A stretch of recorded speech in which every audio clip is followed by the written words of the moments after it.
กล่าวทักทายสบายดีทุกคนที่กำลังติดตามมักชมนะยินดีต้อนรับเข้าสู่ซองอาคาน้อยเนาะมือนี้เราเข้ามาปลาพี่น้องเอ้ยคือเนาะเจ้าบุญรอดกำลังโดดลงมาเห็นบ่นี่เนาะ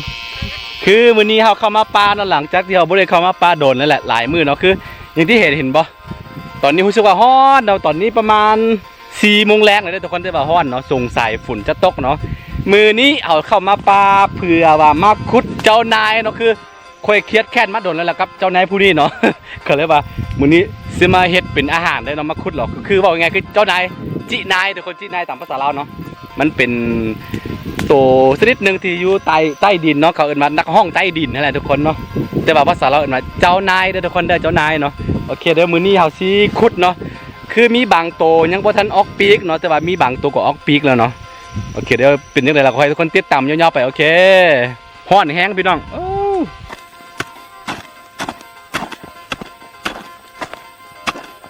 เจ้านายเด้อทุกคนเด้อขุดเจ้านายกัน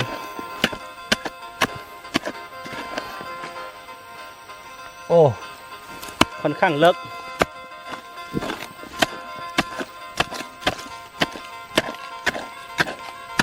โคตรแน่ใจขึ้นกันมามันมีปีกแล้วบ่พี่น้องลุ้นไปน้องกันโอ้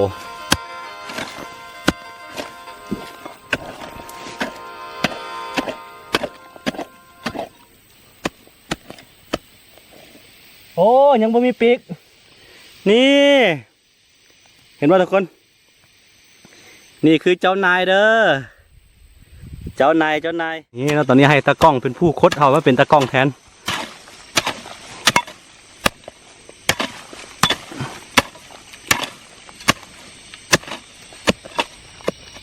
โอ้ทุกคนตัวนี้มีปีกแล้วพี่น้องตากล้องออกมาเบิ่งหาเห็นตัวแรกเลยที่มีปีกเนาะเหลือนั้นปีกยังสั้นๆนี่ตัวผู้กล้องไปมั้ยโอ้มีปีกแล้วนี่ว่า มีปีกแล้วนี่คือเจ้านายเด้อทุกคนเด้อมันยังบ่มีปีกเหรอมันปีกมันยังบ่ออกเหรอนี่โอเคคือโดยตามความเชื่อแล้วสนพออาฆาตเชื่อว่าถ้ามันบ่ทันมีปีกแล้วนี่เวลาเขากินเข้าไปมันเคี้ยวจะร้อนเนาะตะกี้คนเฒ่าเขาบอกแบบนี้แต่ว่ามันเป็นคำว่าซื่อเนาะทุกคนเนาะบ่เป็นหยังเนาะนี่เจ้านายโอเคขุดต่อไป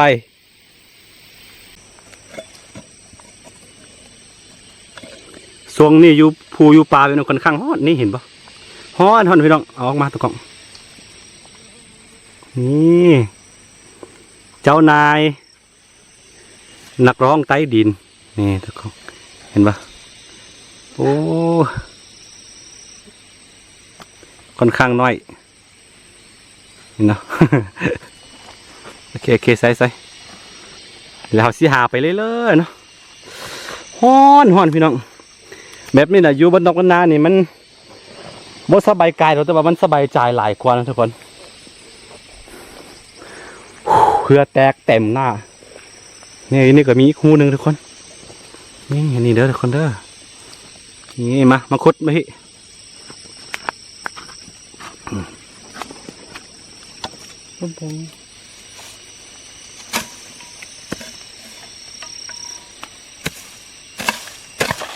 นี่เจ้าบนรอดเนาะคือให้เบิ้งเจ้าบนรอดก่อน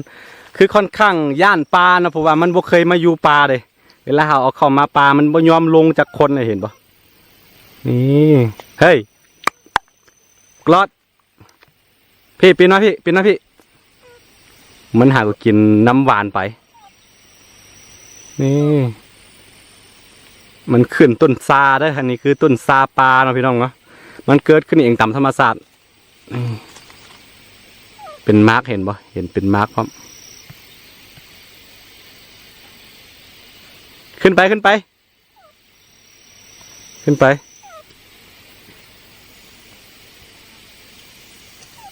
ี่มันค่อนข้างย่านบัดเวลาอยู่เฮือนน่ะเป็นขี้ดื้อเนาะซนเนาะแถวว่าทุกคนโอเคตอนนี้เราสิขุดเจ้านายก่อน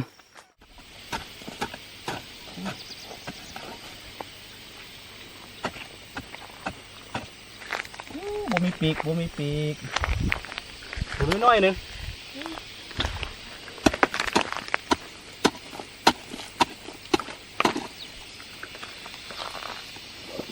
ว่าเห็นมีปีกเลยพี่น้องตัวน้อย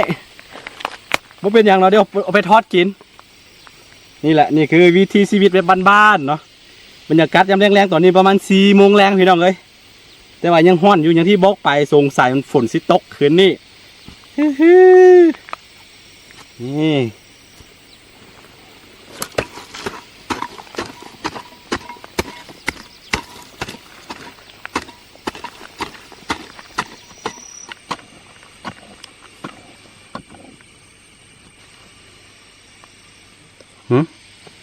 จ้า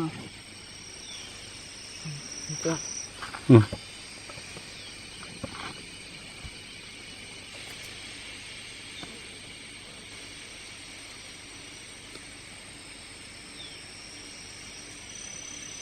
có những con này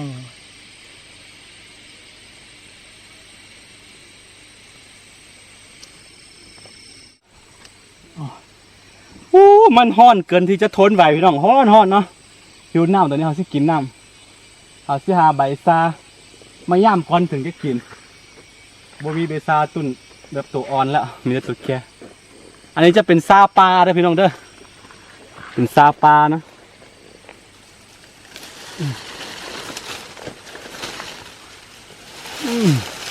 นี่คือวิธีการกินเนาะนี่คือซาปลาเราเห็นปะเขากินเขาสิกินยอดมันเข้าไปย่ำยอดของซาปลานี่แหละกะกินน้ำลงไปแล้วมันจะหวานอยู่ในคอเนาะสุดๆเลยห้อนแห้งพี่น้อง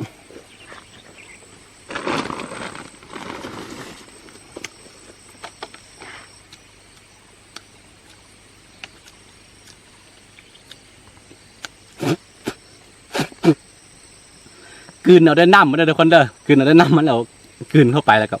เอาน้ำใส่ตำลังแล้วก็เวลาหลังจากกินน้ำไปแล้วก็มันเย็นแล้วก็มันหวานบ้านอยู่ในคอทุกคน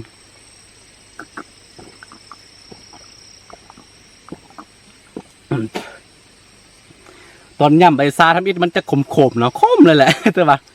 กินน้ำเข้าไปมันบ้านพี่น้อง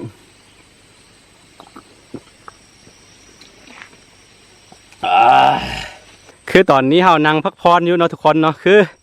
เฮาบ่แปลกใจแล้วว่าอันคนบ้านนอกบ้านนาคนเฒ่าบ้านนอกบ้านนาเขาเป็นยังจึงหูว่ามือใดฝนสิตกมือใดฟ้าสิห้องอ่ะนะคือ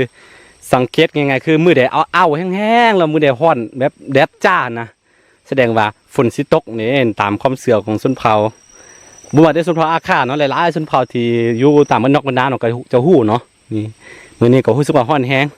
เอากินกล้วยกินเข้าไปมันค่อนข้างย่านปลาอย่างที่บอกไปพี่น้องกิน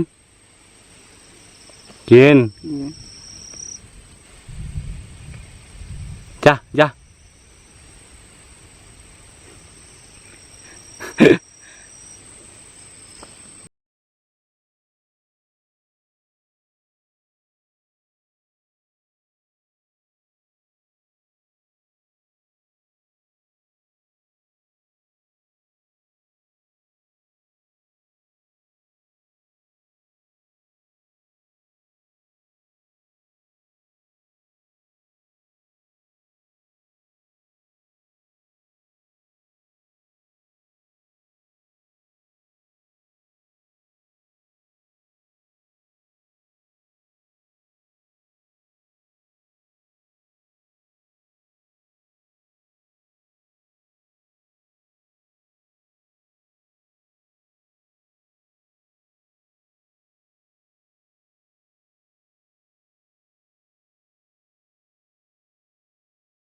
เออบรรยากาศยามแรงๆประมาณ4-5 โมงแรงนะทุกคนตอนนี้ให้ตากล้องเป็นผู้คดก่อนเห็นบ่บรรยากาศโอ้อันนี้จะเป็นบอนที่ชาวบ้านเขาเลี้ยงงัวเลี้ยงควายแล้วก็จะเป็นสวนซานะพวกเป็นสวนซาจะเป็นเขตที่มีซาปลาหลายที่สุดเนาะทุกคนนะมันเกิดขึ้นเองตามธรรมชาติแหละทุกคนนี่โอ้สุดยอดนี่โอเค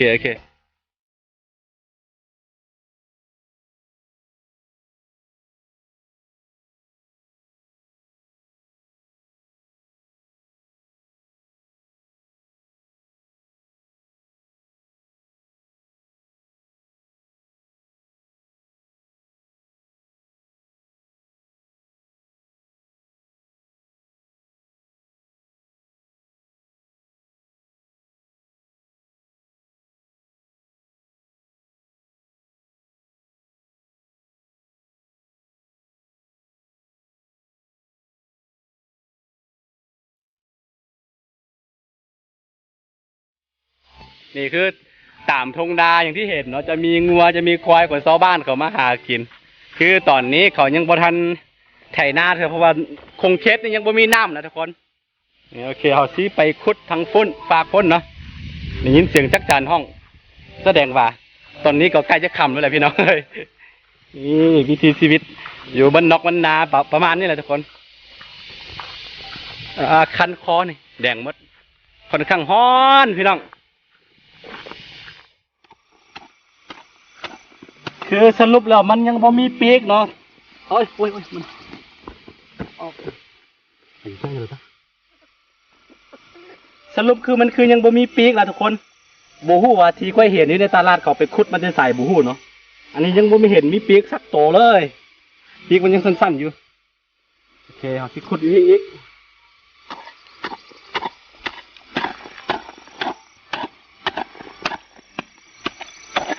นี่ลูกบ่มีปีกจักโตเลยนี่ตะกล้องเห็นปะ ตัวน้อยๆนึงน่าจะประมาณไทยเดือนมิถุนาพุ่นแหละมันจึงจะมีปีกเนาะแต่ละเคสเนี่ยน่าจะบ่คือกันนี่เวลามันมีปีกมาแล้วมันสามารถห้องโอ้ส่งเสียงกล้องกลางวันเขาจึงเอิ้นว่านักห้องใต้ดินพี่น้องนี่ตัวใหญ่คักตัวผู้แล้วทุกคนเด้อโอ้เป็นตัวแรกที่เขาเห็นมันเนาะเห็นที่มีปีกนะนี่นะตัวผู้มันปีกมันจะแบบจะคดๆนิดนึงโอเคใส่ได้หลายเติบไปน้อง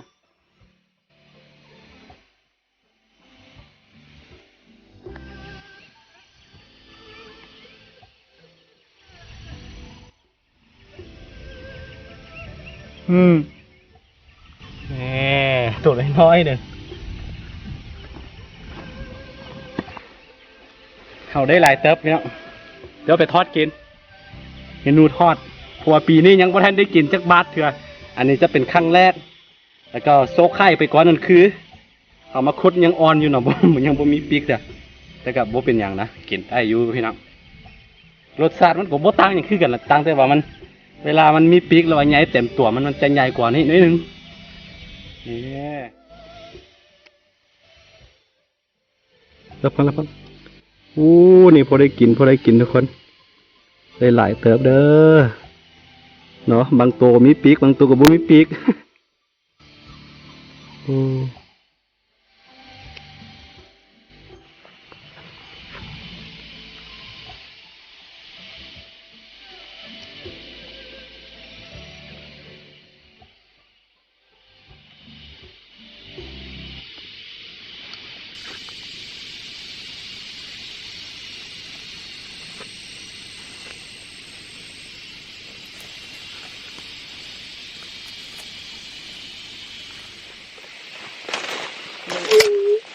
ห่อนพี่ลึกพี่โลพี่น้องเอ้ยห่อนแห้งโอเคเขาสิเก็บมาแค้นกันนี่เห็นปะเต็มนะมาแค้นโอ้ต้องแข่งกับเวลาพี่น้องตอนนี้เพราะว่ารู้สึกว่าพายุมันจะมาเต็มที ห่อนแห้ง ฮ้อนแห้งโอเคทุกคนตอนนี้ครับก็ได้เพราะอันนี้แหละก็ได้มักแค้นเนาะได้มักแค้นเต็มทงอยู่โอเคเฮาซิกลับไปบ้านแล้วตอนนี้ท้องฟ้ามืดครึ้มเข้ามาแล้วโอเคถ้าไปมักคลิปแบบบ้านๆแบบนี้ก็อย่าลืมเนาะกดไลค์กดติดตามซองอาค่าน้อยเนาะเผื่อบริพัตรวิดีโอไม่แม้จากซองอาค่าน้อยเนาะโอเคเดี๋ยวเจอกันในคลิปหน้าเนาะสำหรับคลิปนี้ไปก่อนพี่น้องสบายดีฮ้อนแห้งพี่น้อง